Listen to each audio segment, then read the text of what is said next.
Hana, tengok tu. Ada ketam terperangkap lah.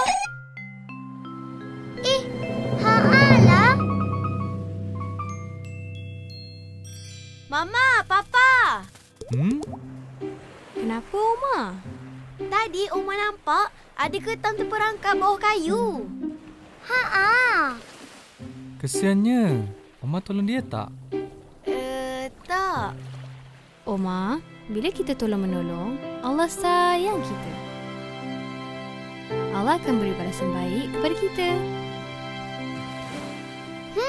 Kalau macam tu, Oma nak pergi tolong dia lah. Hana pun. Masya Allah. Bagusnya anak Papa. Hana, jom tolong ketam tu. Okey. Mari sama-sama tolong ketam ini.